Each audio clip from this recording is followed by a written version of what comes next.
সরকার গঠনের পর থেকে রাজ্য জুড়ে ট্রাফিক আইন কার্যকরে কড়া পদক্ষেপ নিতে নির্দেশ দেওয়া হয়েছে পুলিশ প্রশাসনকে। সেই নির্দেশ মেনে রাজ্যের অন্যান্য এলাকার পাশাপাশি আসানসোল দুর্গাপুর পুলিশ কমিশনারেট এলাকাতেও শুরু হয়েছে জোরদার ট্রাফিক অভিযান। ট্রাফিক আইন ভাঙলেই নেওয়া হচ্ছে কঠোর ব্যবস্থা। বুধবার সকাল থেকে দুর্গাপুরের সিটি সেন্টার এলাকার আম্বেদকর সরণিতে বিশেষ অভিযান চালায় ট্রাফিক বিভাগ। অভিযানে মূলত নজর রাখা হয় অটো ও টোটোতে অতিরিক্ত যাত্রী বহনের বিরুদ্ধে।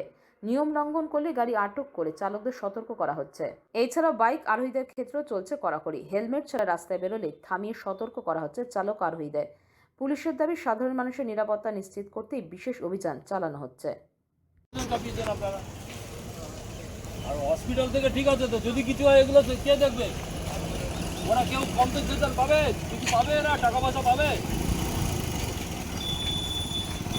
আপনি আবার সামনে ওই বাচ্চাটাকে নিয়েছেন, আপনি কন্ট্রোল করতে পারবেন? এতজন মানুষের জীবন যান, আপনি পেছনে যান। এনাকে আপনি বাঁ দিকে বসেছেন, ঠিক আছে, আপনি পেছনে যান। চারজনের বেশি গাড়িতে তুলবেন না। চলুন, আপনি সামনে যান। দিদিমণিরা চেপে চেপে বসুন একটু।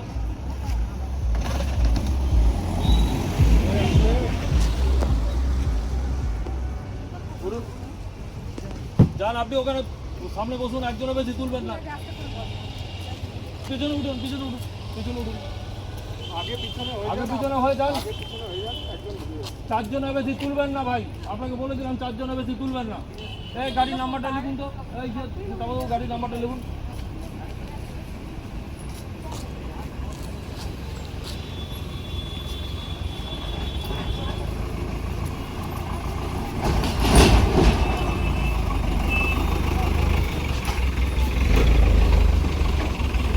আজকে পেশেন্ট পার্টি আছে, আজকে ছেড়ে দিলাম।